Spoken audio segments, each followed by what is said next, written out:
Hola, continuamos con la unidad 7, los puntos restantes y principales de esta unidad. En ese sentido, vamos a ver las funciones del Estado, los criterios para clasificar y sobremanera la función administrativa. Nosotros conocemos la división clásica del poder en tres funciones, la legislativa, la ejecutiva y la judicial, y así está dispuesto en nuestra Constitución. Pero nosotros sabemos que esa función no realizan puramente la única tarea principal de sancionar leyes, por ejemplo, legislativo, o ejecutarlas, o administrar justicia del judicial y del ejecutivo, ejecutar y controlar las leyes, sino que los tres poderes o tres funciones del Estado principales tienen, por su naturaleza jurídica, tareas principales que le otorga la Constitución, pero también participan en funciones del otro poder. Por ejemplo, tenemos acá, este cuadro está en el aula, que la función legislativa en la Argentina está llevada a cabo por el Congreso de la Nación, que tiene un sistema bicameral por organizarse con la Cámara de Senadores y la Cámara de Diputados. Si nosotros vamos al ámbito provincial, en nuestra provincia de La Rioja, nuestro sistema es unicameral, y si vamos al ámbito legislativo, el órgano legislativo a nivel municipal se llama Consejo Deliberante. Bien. La tarea principal del órgano legislativo, tal como dice el cuadro, es sancionar normas jurídicas. Una definición técnica de normas jurídicas es la que está acá en el cuadrito, es decir, hacer leyes, la forma de leyes. Las leyes son normas jurídicas dirigidas a un número determinado de personas y que son de cumplimiento obligatorio a partir de su publicación. Pero el Poder Legislativo no solo sanciona leyes, todas las leyes que son obligatorias para los habitantes de los argentinos, sino que el artículo 75 de la Constitución Nacional y otros artículos de la Constitución en la parte de la función legislativa habilitan a que la función legislativa realice cuestiones que tienen que ver con las ejecutivas. Por ejemplo, cuando autoriza al presidente de la Nación a declarar la guerra o la paz, aprobar o desechar tratados, o por ejemplo, prestar acuerdos para nombrar jueces de la Corte Suprema de Justicia de la Nación. Y también la función legislativa realiza funciones asimilables a las judiciales en el caso del juicio político. Nosotros sabemos que el juicio político es un procedimiento que tiene una parte de juicio y otra parte de político. La parte de político tiene que ver con que la realizan los mismos legisladores, que son personas elegidas en virtud de un ámbito político, ¿no es cierto? Y la parte que corresponde a la palabra juicio es porque tiene algunos momentos en que se da cuestiones de procedimiento, de proceso, como por ejemplo el derecho de defensa, el derecho a ofrecer pruebas, ¿no es cierto? Bien. En la función ejecutiva, que es unipersonal y está a cargo del presidente de la Nación, su función primordial, entre otras, primero es representante legal del país y de las tres Fuerzas Armadas, ¿no es cierto? También al presidente le corresponde ejecutar leyes, controlar su cumplimiento, realizar actos políticos, relaciones exteriores y obviamente realiza actividad administrativa, todo lo que tiene que ver con la burocracia de la Administración Pública Nacional, para llevar adelante la política pública establecida en su plataforma de gobierno, realiza con una gran importancia, un gran volumen, actividad administrativa dictando decretos. Es decir, el presidente se expide a través de decretos administrativos contratos administrativos. Pero tiene atribuciones similares a las legislativas, que un caso lo estuvimos viendo en el práctico, cuando dicta decretos de necesidad y urgencia.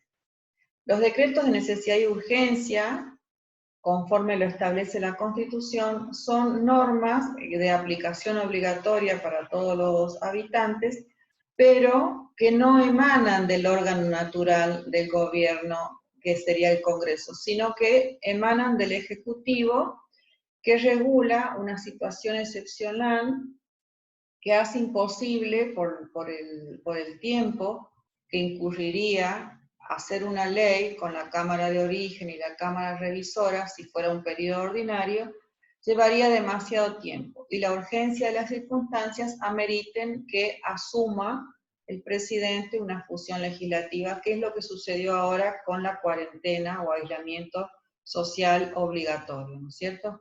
Entonces, esta actividad de dictar un decreto de necesidad y urgencia, que ya hemos visto varios en este periodo de cuarentena, es asimilable a la legislativa en cuanto al efecto, pero no a la forma. Es decir, el presidente se expide a través de un decreto, no de una ley, pero tiene efectos de la ley. También es, digamos, partícipe necesario en el proceso de formación y sanción de leyes cuando le compete al Ejecutivo promulgar y publicar las leyes para que sean obligatorias. Y también dicta reglamentos, es decir, la reglamentación de las leyes está a cargo del Ejecutivo, como por ejemplo la reglamentación de la Ley de Administración Financiera. Pero también el Poder Ejecutivo realiza funciones judiciales cuando la Constitución le habilita a conmutar e indultar penas. El tema del indulto lo hemos visto en gobiernos anteriores democráticos. Es una cuestión con mucho contenido político y de mucha responsabilidad. Por eso van a ver que no se usa mucho el tema de la conmutación. Conmutar penas quiere decir disminuir la cantidad de años. Indultar quiere decir perdonar penas por delitos ocurridos, ¿no es cierto?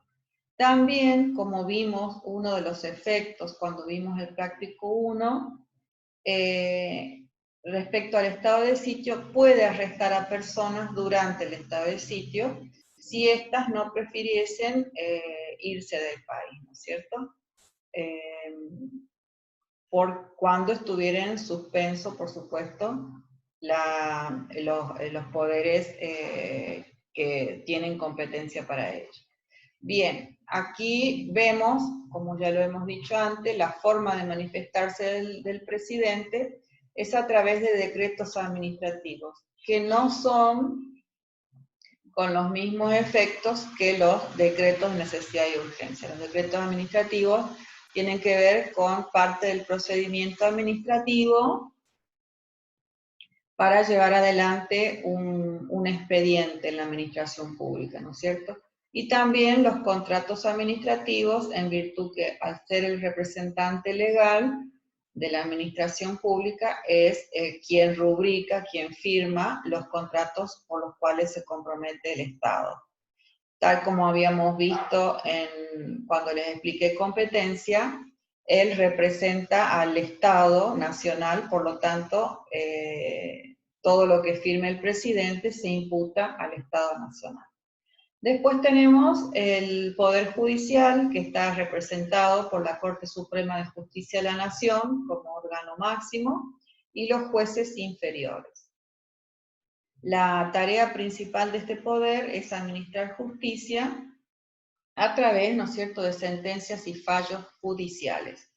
Pero también vemos que el Poder Judicial realiza actividad legislativa, como por ejemplo cuando declara la inconstitucionalidad de una ley. En este sentido, tenemos que aclarar que las leyes quedan sin efecto por derogación. La derogación es una atribución exclusiva del legislativo.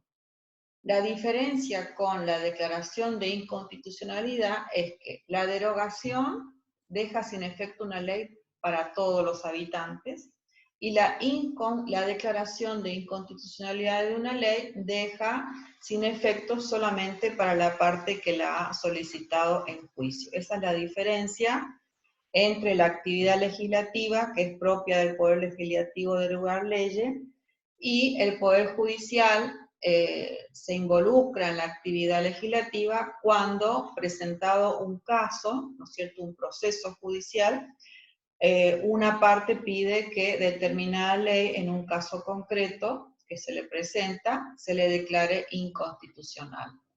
Por eso es la diferencia, ¿no es cierto?, entre el Poder Legislativo y el Poder Judicial. También el Poder Judicial realiza funciones ejecutivas cuando nombra y remueve funcionarios del área.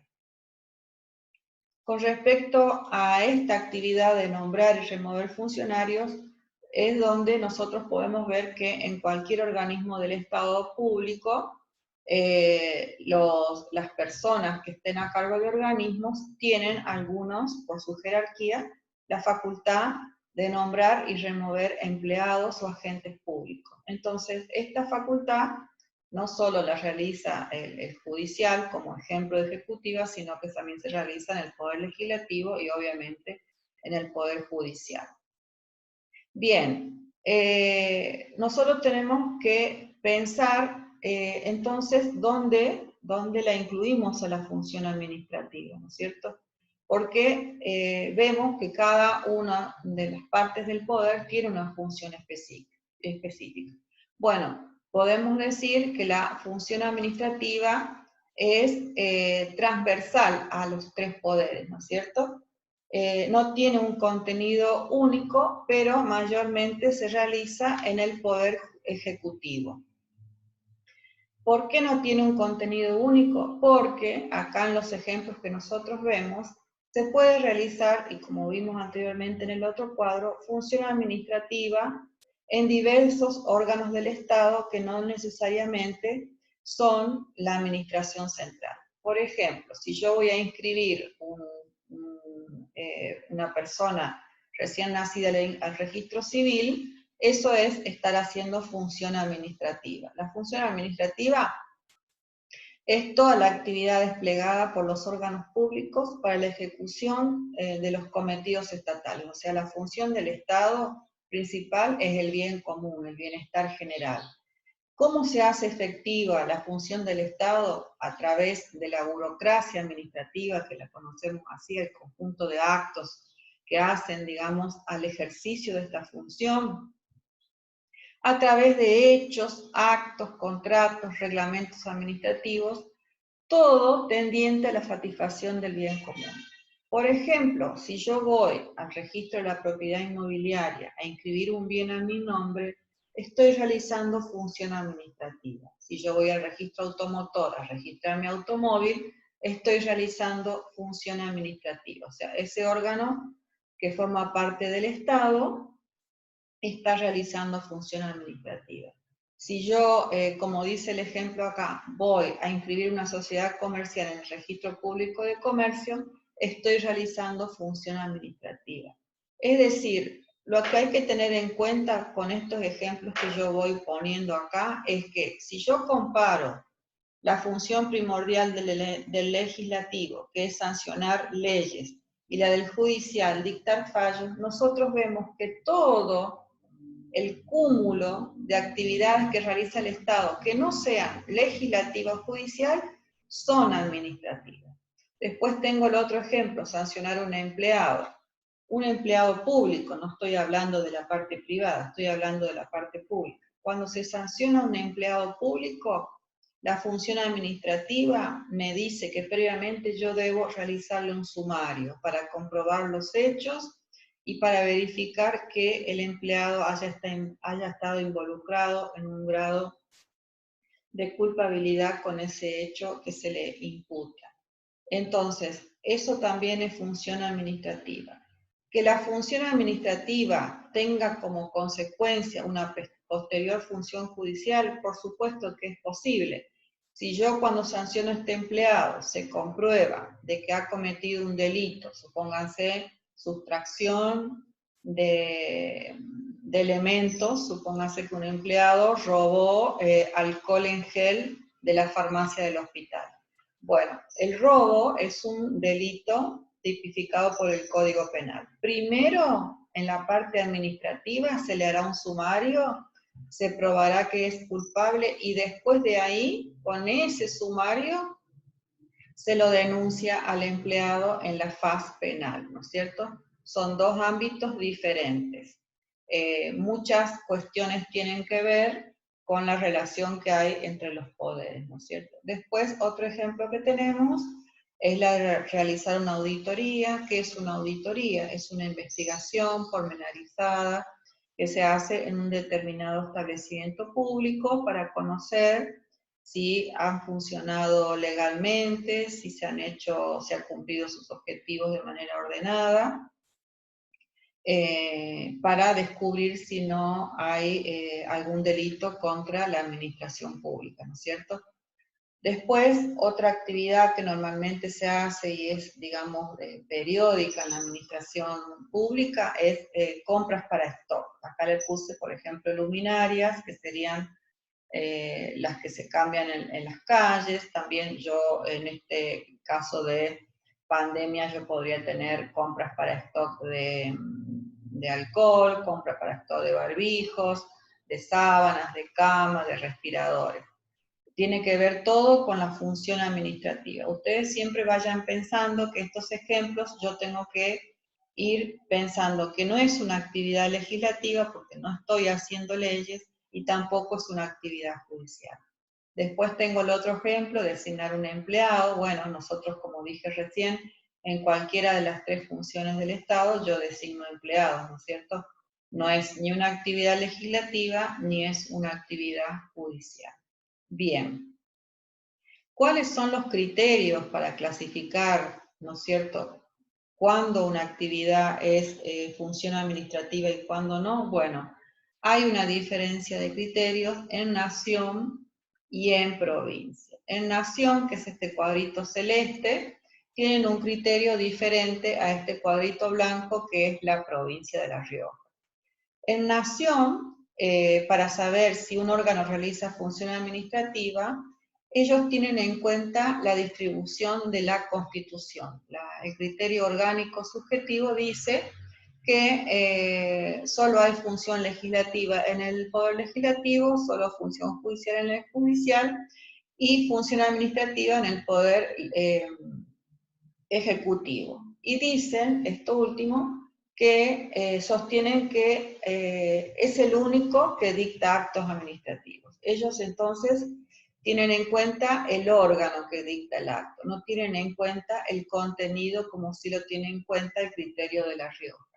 Entonces, para el criterio de la Ley Nacional de Procedimiento Administrativo, que es la misma, digamos, el mismo criterio que se adopta en la ordenanza de procedimientos de la Universidad de La Rioja, solamente o preponderantemente el Poder Ejecutivo es el que realiza función administrativa.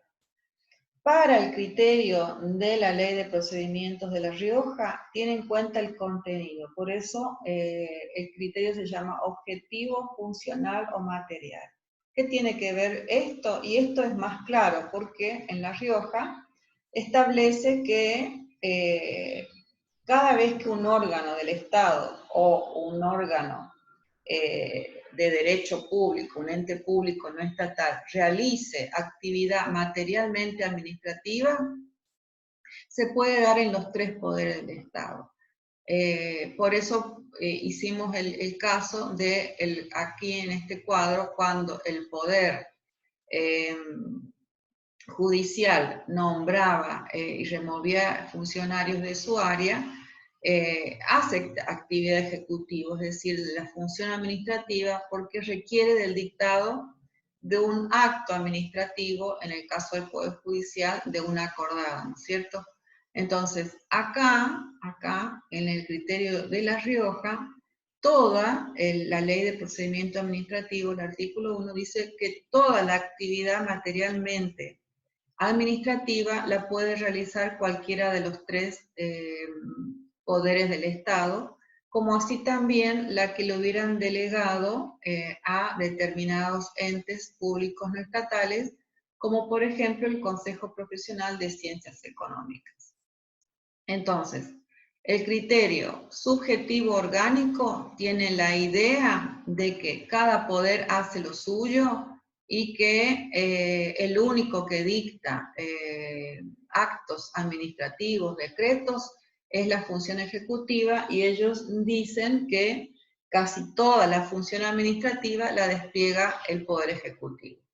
El criterio en La Rioja sostiene que la función administrativa tiene que ver con la materialidad del acto y que la puede realizar cualquier poder del Estado y también los entes públicos no estatales a quienes el Estado les haya delegado alguna función estatal.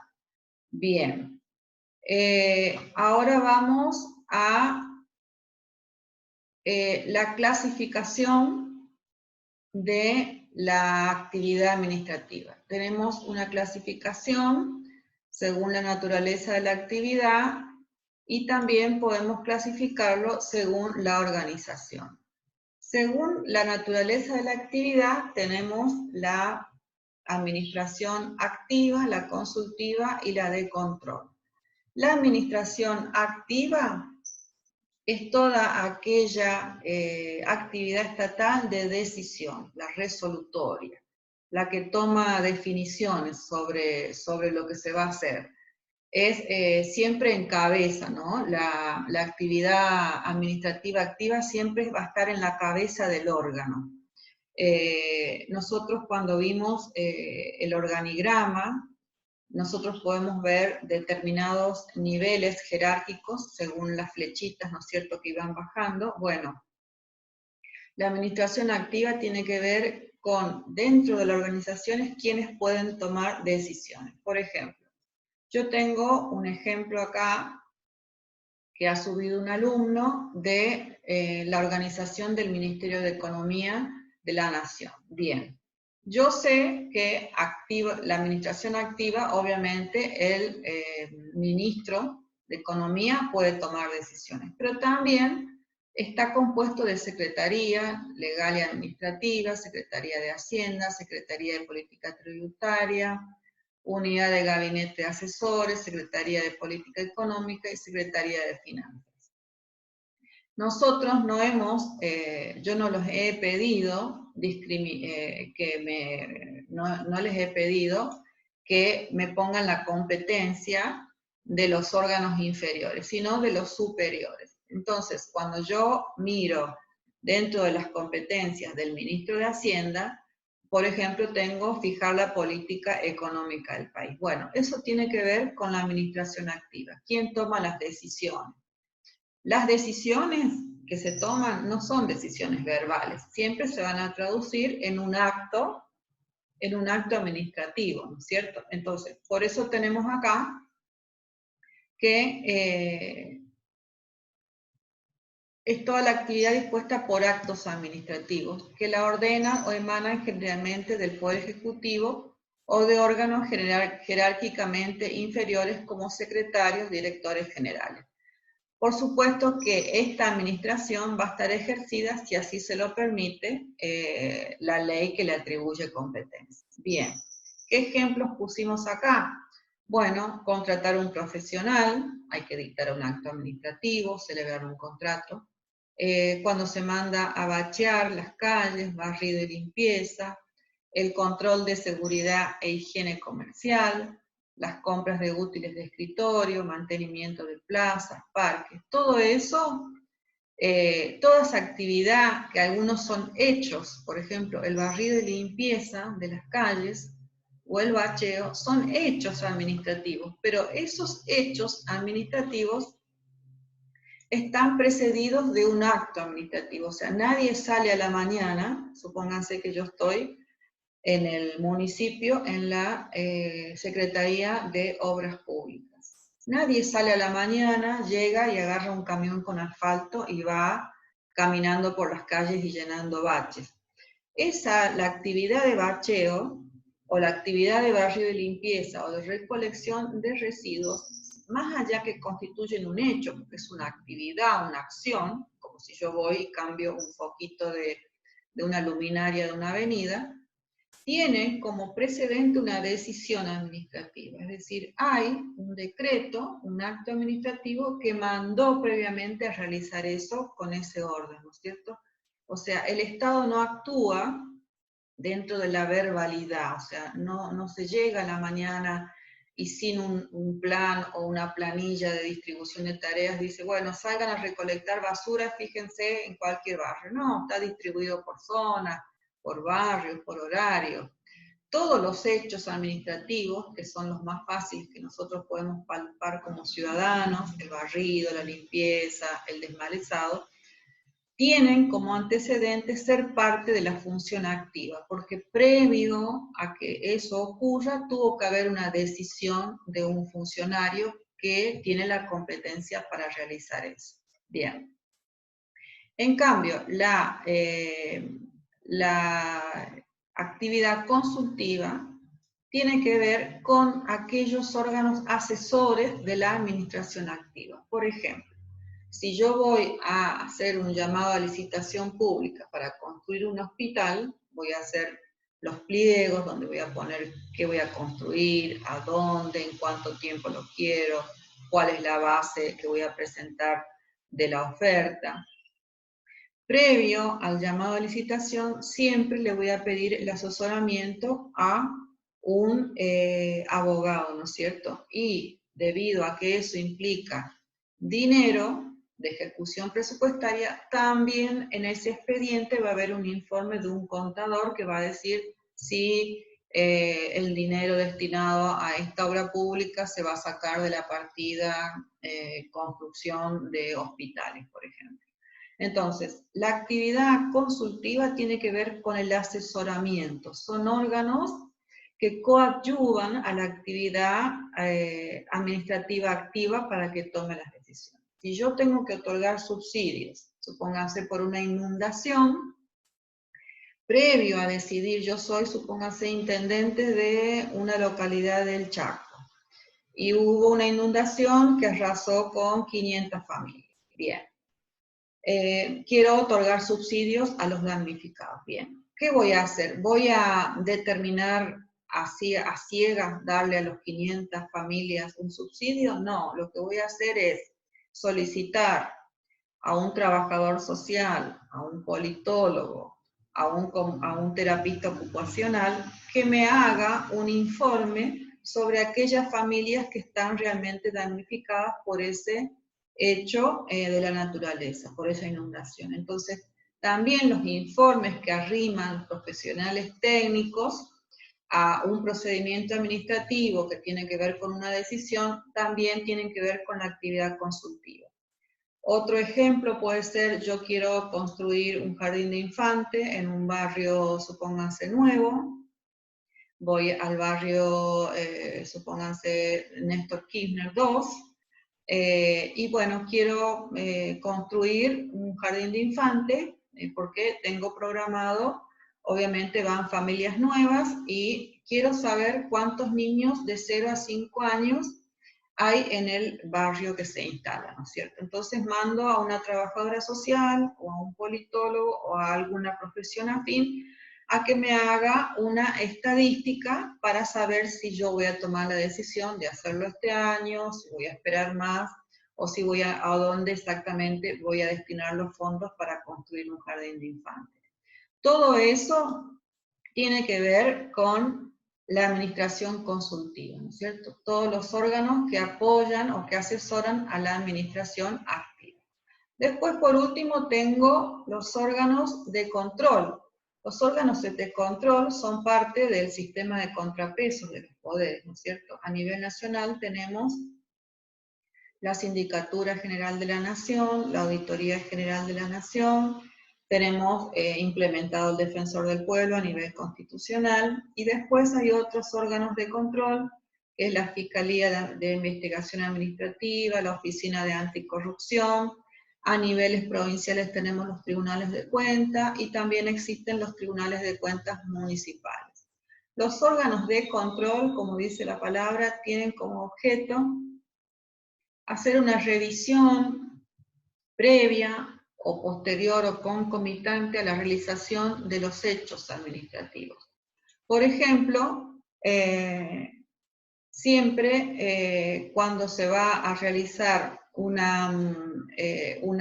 pago de un certificado de una obra pública, siempre interviene, ¿no es cierto?, el órgano de control para verificar que lo que el licitante quiere cobrar o ha presentado para cobrar esa parte de la obra esté realizada, ¿no es cierto?, los metros que se ha comprometido, que esté realizado conforme al pliego de reparos que se ha presentado. También la administración de control tiene que ver, como expliqué antes, con las auditorías, para controlar que el funcionamiento haya sido legal, que esté todo en orden. Se puede auditar a cualquier organismo del Estado. Siempre tiene que ver con la administración activa. No se audita a la administración consultiva. Bueno, luego vamos a la clasificación según la organización. Con respecto a esto tiene mucho que ver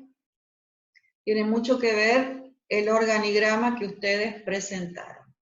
La administración centralizada tiene que ver con la cúspide, en este caso el Ministerio de Economía, con quien tiene el poder decisorio, el órgano superior de este organismo como Ministerio de Economía lo tiene el Ministro de Economía. Todo lo que está debajo, con esta línea de flechas que indican los grados, todo lo que está debajo en forma vertical, son las distintas áreas inferiores que dependen del Ministerio de Economía. En la actividad centralizada hay siempre algo que se llama el principio de jerarquía. ¿Qué quiere decir? Que hay un nivel jerárquico de gradación, ¿no es cierto? ¿Qué quiere decir? Superior, inferior, inferior, inferior, inferior.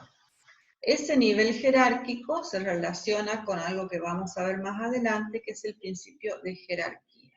Pero volvamos a lo que estamos hablando ahora. La administración centralizada, es lo que dije antes, es quien está en la cúspide de la pirámide. Yo tengo acá el Ministerio de Economía. Si yo lo extraigo como órgano decisorio, es un órgano en sí mismo. Pero también tengo que recordar que si yo acá tendría presidente de la nación, el órgano superior de todos los ministerios, inclusive este, sería el presidente de la nación. Por lo tanto, la administración centralizada se da tanto en órganos, ¿no es cierto?, centrales con los que tienen decisión en la cúspide de la pirámide. Existe, acá le puse los ejemplos, Poder Ejecutivo, me voy al Ministerio de Salud, de Economía, ¿no es cierto? Entonces, esos son órganos centralizados. El órgano desconcentrado se relaciona directamente con el centralizado porque en la desconcentración yo tengo órganos que yo les conferí parte de mi competencia, pero no están dentro de este organismo, sino que están separados. Yo les di competencia para que hagan determinadas cosas que ocurren acá y tienen su propia organización. Los ejemplos que yo le puse acá es, por ejemplo, el registro civil dentro del Ministerio de Gobierno de la provincia. Es decir, el registro civil tiene como actividad principal la identificación de los estados de la persona: nacimiento, matrimonio, divorcio, muerte y adopción. Todos los estados por los que puede pasar una persona, la identificación de las personas y los estados que pasa a lo largo de su vida están a cargo del registro civil. Pero el registro civil, o sea, dentro del registro civil, tiene su propia organización, ¿no es cierto? Y su propio poder decisorio, que le ha delegado el Ministerio de Gobierno. Es decir, un desconcentrado es un órgano que si bien pertenece a otro superior, tiene su propia organización. Otro ejemplo que le puse, el Polideportivo Menem, que está dentro del municipio. El Polideportivo Menem es una entidad que se desprende del municipio de La Rioja, pero que realiza actividad deportiva o cultural, ¿no es cierto? Tiene su propia organización, pero depende del municipio. La jefatura de gabinete dentro del Poder Ejecutivo Nacional es otro ejemplo. En la desconcentrada también existe el principio de jerarquía.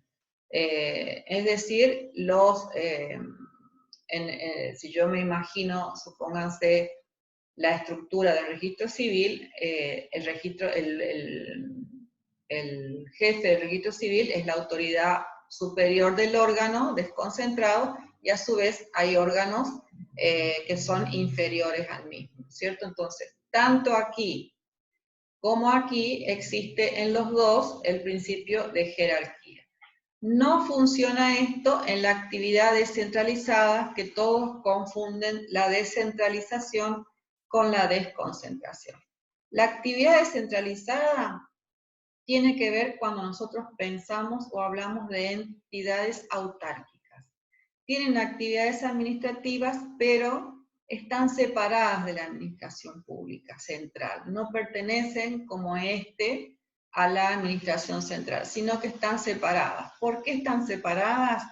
Porque el nacimiento ha sido creado por ley, tienen sus propios estatutos, tienen su propio régimen de salario, tienen su propio personal, y son entidades que tienen personalidad jurídica propia. Ejemplos de los entes descentralizados tenemos el ANSES, el PAMI, Vialidad Nacional, la UNLAR, el Banco Central de la República Argentina, la AFIP. Aquí, a diferencia de este, no hay subordinación jerárquica, es decir, un descentralizado no depende jerárquicamente de un órgano centralizado, sino que el órgano centralizado, en este caso el Poder Ejecutivo Nacional, solamente tiene control con la intervención, pero son entidades que funcionan de manera descentralizada o autárquica, diferente de la administración nacional. Entonces, por último, vamos entonces a hacer un resumen. Tenemos dos clasificaciones en cuanto a la función administrativa: por la actividad activa, consultiva y de control; por la organización centralizada, desconcentrada y descentralizada. Ahora vamos a dar un cierre al tema que tiene que ver con la competencia, con lo último que me faltaba de competencia, que es, que se llaman principios de la organización administrativa. En la organización administrativa tenemos dos principios: el de la competencia, que vimos el práctico, y el de jerarquía.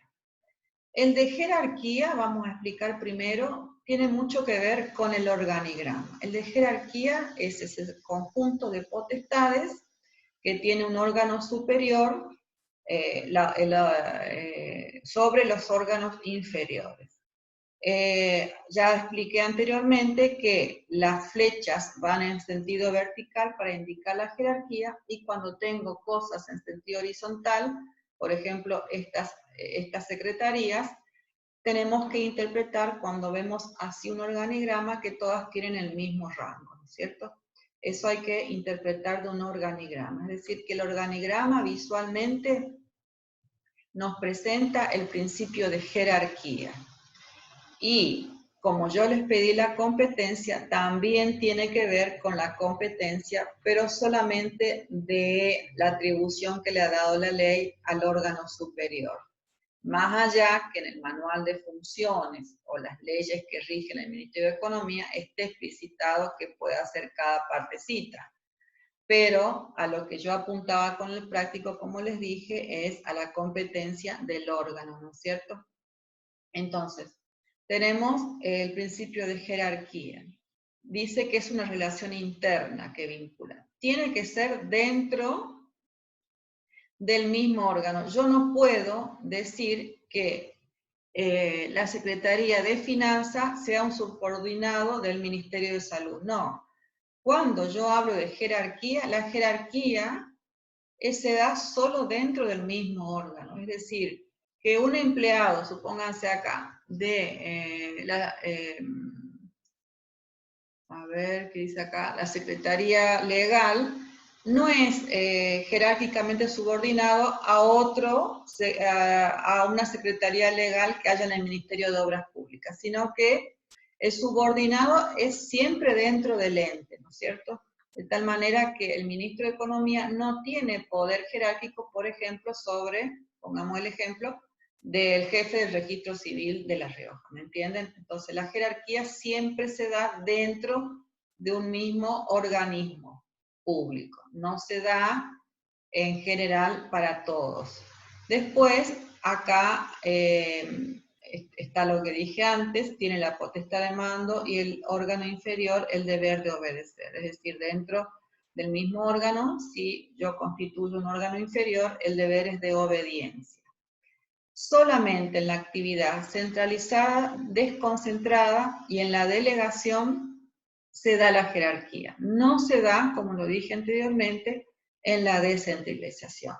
Y tampoco se da la jerarquía en el Poder Judicial y en el Poder Legislativo. Si yo me refiero a la actividad principal, ¿no es cierto?, que realizan los jueces o los legisladores, no hay un poder jerárquico. Cada uno realiza su actividad independientemente, ¿no es cierto? O sea, un legislador de la Cámara de Senadores no es que está subordinado a la presidenta del Senado, sino que obviamente hay una subordinación en cuanto al respeto de que dirige las sesiones, pero tiene su total independencia y autonomía, ¿no es cierto? No le rige el principio de jerarquía. Bien, acá también ya expliqué esto, y para poder unir los dos temas, dice acá abajo que la jerarquía se relaciona con la competencia de grado.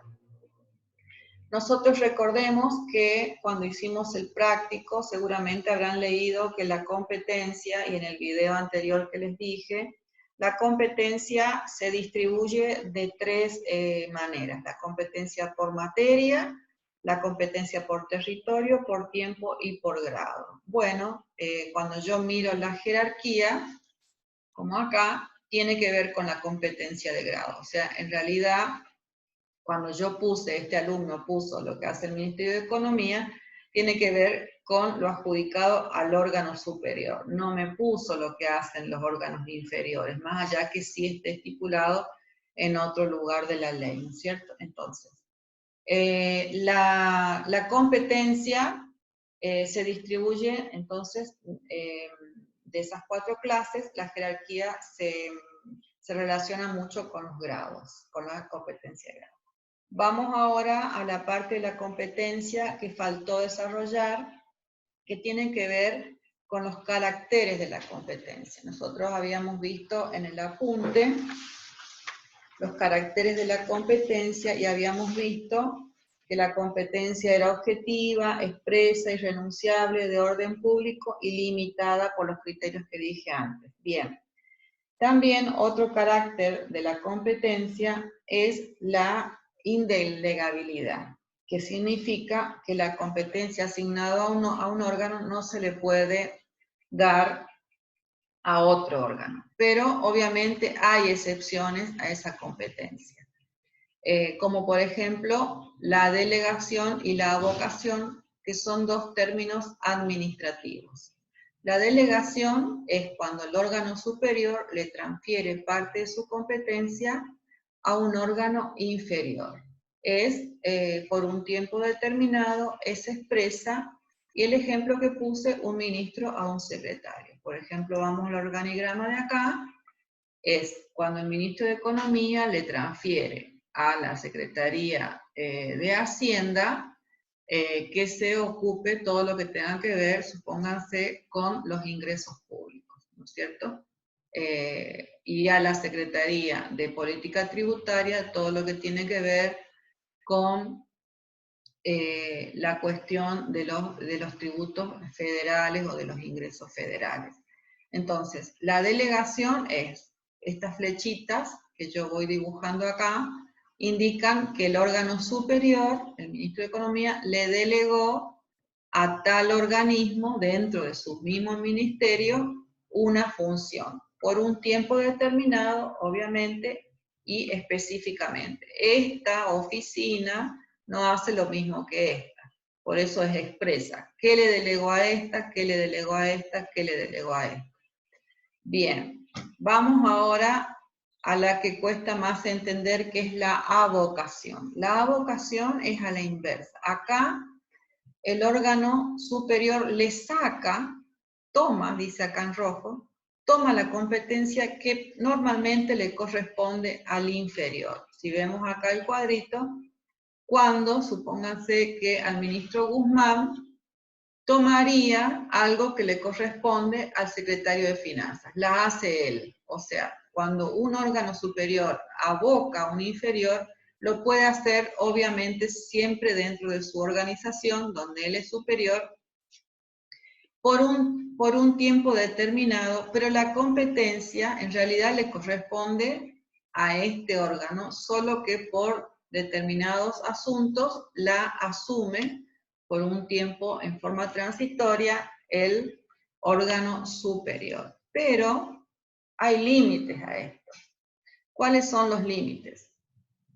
Cuando la competencia del inferior le hubiera sido dada por una idoneidad técnica. Supónganse que yo tengo un ministro de Economía que es contador y tengo un secretario de Finanzas que aparentemente acá es licenciado, supónganse que, no conozco, pero supónganse que esta persona sea licenciado en administración y sea un especialista en manejar las finanzas y que el ministro de Economía no tenga conocimiento cabal sobre especialmente lo que sea finanzas públicas, sino que conozca de todo, pero no tan específico.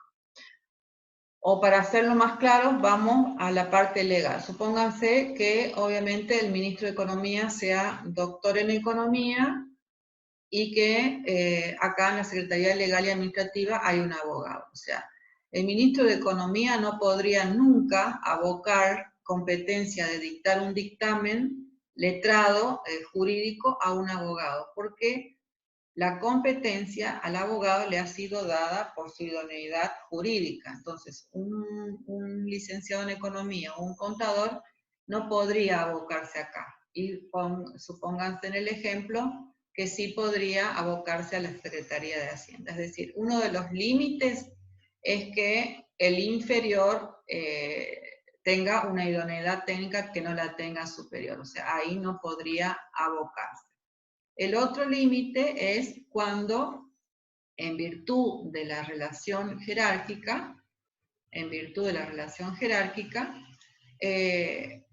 supónganse que el ministro de Economía tomó la parte de Hacienda por un momento, hubiera un reclamo en contra de esta Secretaría de Hacienda y en ese momento le tuviera que corresponder resolver al ministro, es decir, el ministro, al ser superior del órgano, tiene que resolver los reclamos que vienen desde acá abajo.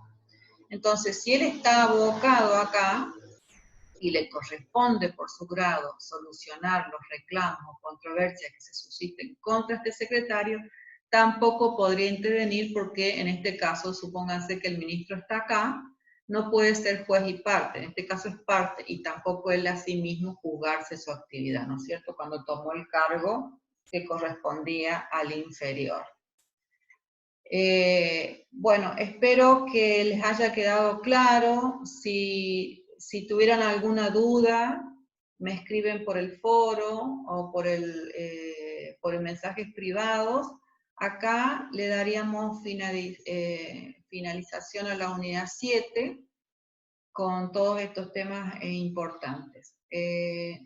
Bueno, en la próxima semana estaremos empezando con la unidad 8, así que ya saben, cualquier duda me escriben.